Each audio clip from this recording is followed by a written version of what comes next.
Hello everyone, welcome to the first video on the new Genesys channel, and I'm very excited to be bringing you a video on GMX Dinosaur, a deck that I think is super underrated, not explored at all, and very, very powerful. So first off, let's get into the card by card on the Genesys, on the GMX monsters. So first we have GMX Chairman Kimridge. This card can search your GMX Applied Experiment number 55 from the deck or grave to your hand, and then if it's summoned by a monster effect, you can target 2 cards in your grave that are GMX or dinosaurs, place them on the bottom of the deck, and then target one monster your opponent or one attack position monster your opponent controls, and I believe destroy it. And then we have the Fusion spell, which is the most important card of the archetype, and is the card that Kimridge searches, the GMX Applied Experiment number 55. This card excavates cards from the top of your deck until you've excavated a GMX and a dinosaur. You lose 400 life for as many cards as you excavated, and then you can fusion summon a GMX fusion from your extra deck using the excavated monsters as material, or using 2 of the excavated monsters as material, because the GMX fusions all take a GMX and a dinosaur. This card's kind of branded fusion. It's like branded fusion if it were random, but it's still crazy. I mean, branded fusion's a 40-point card. This is a 0-point card, so immediately looking pretty good. Then we have our 2 other main deck GMXs that we're playing. We've got one GMX Researcher Solande. If this card is normal summoned, you can special summon a non-warrior GMX monster or a level 3 or lower dinosaur from your deck. So it's tour guide for dinosaurs and GMXs, which is crazy, and it only gets better. If this card is special summoned by a monster effect, you can add a GMX spell trap from your deck to your hand. Unfortunately, one of the biggest issues with GMX as an archetype is that for some reason in their first wave, they didn't give the deck any other spell traps, so you can really only search Applied Experiment. So that effect isn't nearly as good as it probably should be. Hopefully that gets fixed in the second wave. And then its last effect is if you control a fusion monster, you can shuffle this card back into the deck to target a card, or to target, I believe, a monster on the field. Might be any card. To target a face-up card in the field and negate its effects until the end of the turn. That's pretty decent. It can come up. Just shutting off a card for the turn is not bad at all, especially in a format without links where like you aren't using this card for anything else. And then the last main deck monster for the GMX archetype is actually not a GMX monster. It's a technically generic dino monster, but it's basically a GMX monster, which is Returned Dino Deneen. So during the main phase, this card can fusion summon a dinosaur fusion from your extra deck using monsters from your hand or field. If this card is sent to the grave, you can make all dinosaurs you control gain 400 attack. And then the important effect on this card is that if it's special summoned by a monster effect, you can search a GMX monster from your deck. So just being able to summon this monster lets you get to Kimridge, which can then get you to the fusion spell, or if you haven't normal summoned, you get to Solande, and then that can get you to one of your other low-level dinosaurs. Notably as well, this card is level 1, which brings us to the first thing, and kind of an unfortunate thing for Genesys, but next up is the most important card in the list, probably because it's where most of our points are dedicated to, Miscellaneous Saurus. Misk can make all your guys unaffected as a quick effect in the hand, and then in the grave can banish itself and any number of dinos to summon a dino from your deck of the same level of monsters you banished. That can be just itself. So if you have Misk, you can use Misk's effect to put itself in the grave, and then use Misk to summon Deneen from the deck since it's a level 1, and then that's full GMX combo. So Misk is a 1-card starter, and it turns any card that searches a dinosaur into a 1-card starter, or any card that sends a dinosaur from grave into a 1-card starter. It's insane. It means Deneen is super, super valuable, super powerful card, arguably the most important card in the GMX archetype. You can even get away with playing this deck without the fusion spell, but like, why would you? The fusion spell's crazy. Yeah, crazy, crazy stuff. And then for the fusion monsters, we've got one GMX Alos. Each time your opponent normal or special summons a monster, you can gain 200 life. This is also on the other fusion monster. It's meant to recuperate your losses on the fusion spell. And then once per turn, you can target a GMX monster or a dinosaur monster in your grave or banishment, special summon it, and then this card cannot attack the turn that effect is activated. And then if this card battles a monster at the start of the damage step, you can destroy that monster. So it's kind of like a better construct. This card's really, really good. Looping dinosaurs is something that dino decks have wanted to do for a long time. They've used Levier to do it. They've used the terrible like rank 6 dinosaur to do it. This card does it super, super easily. This means you can always get Misk back from the banish zone. This means you can get your baby's back, which is nice. So you can pop them again. This card's phenomenal. And then we've got the last fusion monster, which is GMX Velox. Velox has the gain life effect, and then as a quick effect, you can target a card your opponent controls, excavate the top cards of your deck until you excavate a GMX or a dinosaur. You'll lose 400 life for each excavated card, and then you can either add that card to your hand or special summon it, and then you pop the card that you targeted originally. So it pops your opponent's card and gets you potential follow-up. At minimum, you're getting a card out of it, which is always good. Any of your GMX monsters are full combo on the next turn, and most of your dinos are pretty good to get. So this is a pretty decent card. That's it for our GMX monsters. This archetype has a lot of potential. I think it will get way, way better in the second wave, which we are getting the second wave in Blazing Dominion. So I would absolutely look out for that. Even if these cards aren't crazy now, they could potentially be very crazy after that set. Now on to the rest of the dino cards we're on. We're on the 3 Baby Ceresaurus and the 1 Petite Pteranodon. You can definitely play this deck without those cards. If you were to do that, I'd say you cut these and play the Drac monsters instead, specifically the Stego, and just more copies of the little ones. This allows you to do like a 1-card combo that sets up Drac Stero and a Drac Stero in your grave, and then also gets you to full GMX combo, which is really powerful. My issue with it is that it requires a lot of bricks, and this deck is already heavy on normal summons. I don't want to have to play like a ton of normal summons for this deck, and then also Aeolos, which are dead cards, and then the Megalos are kind of mid to draw. It's just a lot of cards that you don't want to see in your opening hand, or cards that you don't want to see together. Just a lot of potentially bad combinations that I feel like this deck has a lot less of. You do still have 6 normal summons in the deck with the 3 Oviraptor and the 3 Salande, but that feels a lot less bad. In fact, I think even in this list, you could go up to like 45 or 50 cards and then potentially cut 2 Ovis and play 3 Stego instead. I think there's a lot of experimentation to be done with this deck. It's why I'm covering it. I really think this deck is worth looking at and exploring. The babies are really important, though, because they have so much synergy with every other card in your deck. They can be popped off your Animadorn. They can be popped off your Ground Xeno. They can be popped off of your Xenometeorus, which you can get off of your Ground Xeno, or you can just hard draw.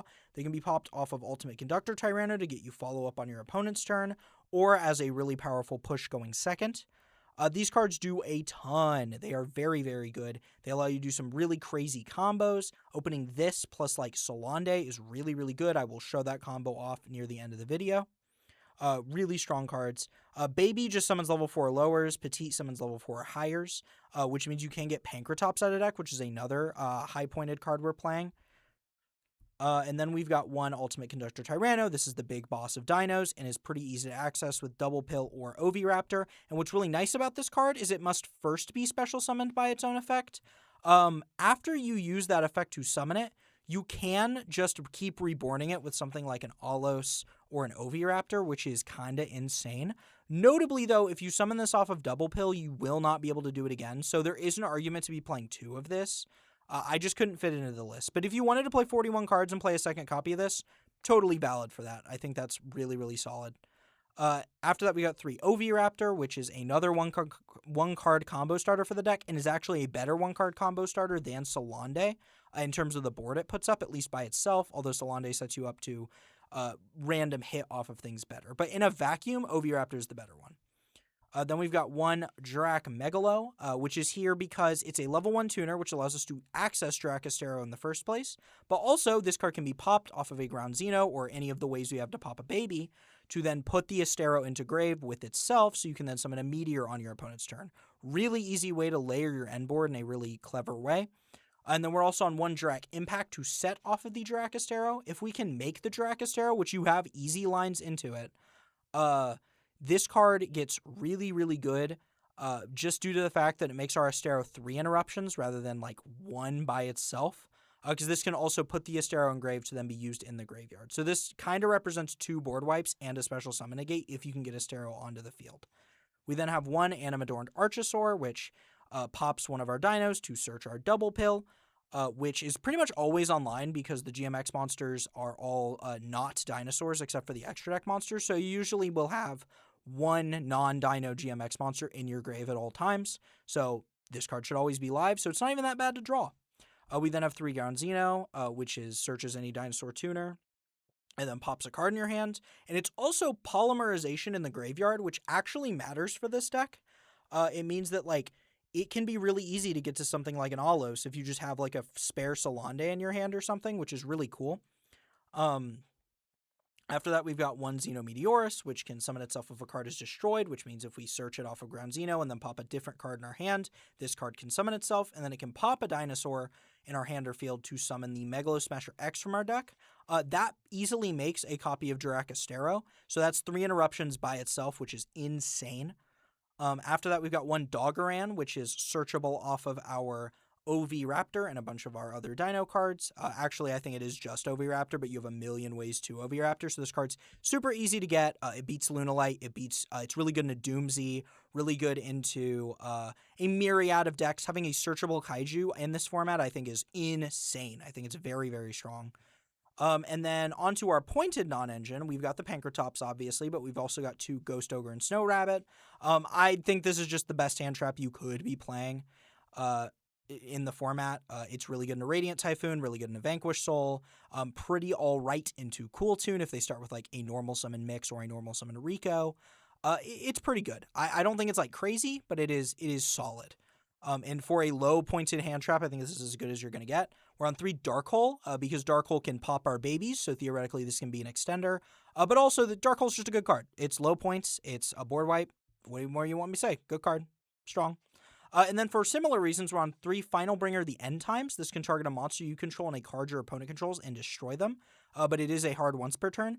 This card can also be really good going second as kind of an extender, because we can, like, normal summon a baby, use this to pop the baby and a card our opponent controls, and then trigger the baby to get in a full combo, which is kind of unreal. That's kind of really, really strong. Even then, just using this to, like, dodge stuff like the Radiant Typhoon MST negate, or using this to dodge, like, a myriad of different effects. Even just getting a guy to not be banished on our field can be really, really strong. And then we're on 1 DD Crow. This might look random, but Animadorn can also search a winged beast, sea serpent, or reptile that is equal to the level of the monster it destroyed. So if we pop, like, a level 1 Megalo or a level 1 Deneen, we can search a DD Crow from our deck, which is pretty cool. And then onto our extra, we've got the 3 Alos, the 1 Velox, and then the 2 Dracostero and the 2 Drac Meteor. This is in here because it is really easy to loop dinosaurs in this deck between Alos and Oviraptor, and it's pretty easy to potentially use this multiple times, pop Megalo multiple times. That being said, there is an argument that you should actually be playing 3 of each of these, because it could come up. Like, in the grind game, I could easily see that coming up. We've then got 1 Transcendosaurus Giganosaur. You can make it with a dinosaur monster and a normal monster. And then if it's special summon, you can target a dinosaur monster in your grave, add it to your hand. And then if this card was special summoned from the grave, you can destroy 2 cards from your hand or field. You destroy a dinosaur in your hand or field, and then 1 card your opponent controls. And then if this card's destroyed, you can shuffle back a dinosaur normal in your grave to re-summon it. Really cool card. It's just a very sticky, annoying, big guy who pops cards. I like him a lot. He's kind of hard to make because you have to use Ground Xeno with specifically your Megalo Smasher. But when it comes up, it's really good. And then we've got 1 Dolka and 1 Lagia. This is basically just pick whatever you want to make in the matchup. But these cards are crazy. I can't believe these cards are pointed. Dolka's 2 monster negates. That's unbelievable. And it's pretty easy to make. Your 1-card Oviraptor combo can get into this super easily. Even if you don't hit anything off of your fusion spell, super easy to make this guy. After that, we've got 1 Supreme Sovereign Chang Ying, which is makeable with our Xenometeorus and our Megalo Smasher X if we don't need to make our Astero or just think this card would be better in the moment. Notably, this card has some fun synergies, like you can make this and then Dark Hole and then use this thing's effect to, like, banish cards in the field. You could use Final Bringer the End Times with this to do kind of the same thing but better. You could nuke the board with Meteor and then use this thing's protection effect to then do that same thing. Really, really cool card in this deck. And then we've got a bunch of Ultimate Slayer targets, 1 Perfume Dancer, 1 Malong, and 1 Aggregator. These are just in here, and if you want to side Ultimate Slayer, you could replace these with, like, a third Jurak, a third of each Jurak name, or, like, maybe a second Velox, or just other generic rank 4s. You could play those too. They are makeable in this deck fairly easily. Then onto our side deck, which just has some other things I want to talk about. There is one GMX monster we're not playing, which is GMX Associate Noma. If she's specialed by a monster effect, you can target one card in each grave, one in your grave, one in your opponent's grave, and put them either on the top or the bottom of the deck. This is not bad. It's like a fun disruption if you hit it off of Velox, and it can be really disruptive since otherwise this deck doesn't really have a good way to interact with the graveyard other than the technically searchable DD Crow. And then during your opponent's turn, if a monster is normal or special summoned to your opponent's field, you can fusion summon a GMX monster by using monsters in, I believe it's your field or graveyard? Field, grave, or banishment back into the deck. The reason we don't play this is because there's just not enough GMX fusion monsters for that second effect to matter. If it did, this card would be really cool, but as it stands, like, we're making Alos with our copy of the fusion spell, usually, and then we're going to use Deneen to make the Velox. So there's not really anything left to make, and both of these cards are hard once per turn. So Noma kind of doesn't have a purpose at the moment. I do think when we get the second wave, if we get any other fusion monster, this card gets much, much better. After that, we've got one Overtext Quatless in the side as something you could play. This can put back some of your banished dinos, which isn't bad. This is, I think, better in the Jurak version of the deck. But something cool about this version of the deck is that you can hit this off of your fusion spell and then search your double pill that way, which is pretty good. And as a disruption, this card is really strong. If you didn't want to play a second UCT, you could instead play a copy of this and end on this plus the rest of your board instead of UCT, which isn't bad. I think it's at least interesting, to say the least. Then here's a card that is absolutely copium and not worth playing, but I really like it, and it's Ryuge Warzone. So this card, on activation, can take a Dinosaur, Sea Serpent, and Worm, add one to your hand, banish another, send another to grave. This card is really, really powerful and can specifically allow you to do a combo that gets you full GMX combo and makes a Varudras by using Hakva and Emva, the two Ryuge, Worm and Sea Serpent respectively, to make a Varudras, which is 20 points, so you can play Misk with it. But unfortunately, this combo takes like 6 bricks, which sucks. That is definitely not ideal. Even at the minimum, it takes 4 bricks, which is a lot still, and you don't really want to draw any of them. It's pretty bad. I really like Warzone. Honestly, if there was a way to search field spells in this deck that wasn't pointed, I think this combo could be worth it because it is crazy powerful. Like, Varudras is a hell of a boss monster. If you don't know, that card is just an Omni Negate rank 10, which is nuts. And this card makes it really easily and gets you full combo and gets theoretically can get you any dinosaur if you want. This card is Rhoda with insane upside. It's like the best one-card starter in your deck if you get to play it. Unfortunately, the second broken effect, which is summon 3 Ryuge monsters from grave, banish, or deck, isn't live because we can't play the Pendulum monster. Tragic. Then we have the Jurax, which I've already talked about, but these are really powerful. If you wanted to raise the ceiling consistently on this deck, this is how you do it. It just has a bunch of downsides that I don't think make it worth it. But I think you could totally play these. I think it's very justifiable. I think there is an argument that it is the best way to play the deck. Then we have the more copies of DD Crow potentially, Ultimate Slayer, which you could side, and then a Dark Dragon, which is something you could side as well. We are playing Dark and this card is usually live in our deck. We pop a bunch of our own cards, which allows us to summon the Dark Dragon, and then get a Dark in end phase, which is pretty good. I think this card's really cool. Yeah, not much else to say about that. Anyway, now to get into the combos. Alright, so our first combo to show off is a Salande one-card combo. This isn't going to be very impressive, but it is going to show off the bare minimum this deck can do if you hit literally nothing. That being said, you will usually hit something if you start with just Salande, because the deck has, I think, 5 cards in that you can hit, like 5 GMX monsters, not GMX, 5 dinosaurs you can hit that do literally nothing. And even then, those cards do something if you can, like... Actually, no, they do something. Never mind, because you can add the card to hand instead with Alos. So, every hit does something except the babies.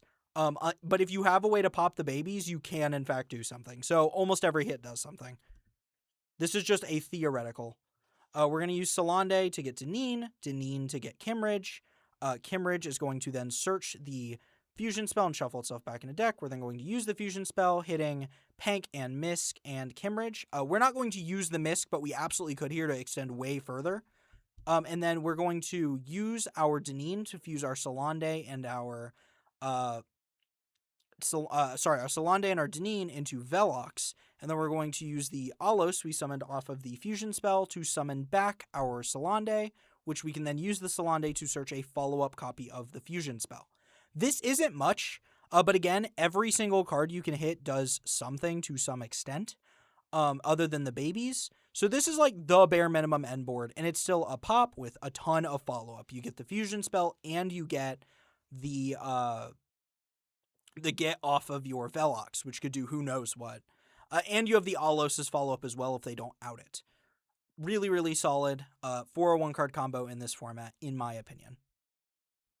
Next, we have the Oviraptor 1-card combo, which is basically just a stronger version of the last combo that I will show off, although it empties your deck of more cards, so you do have some less good hits.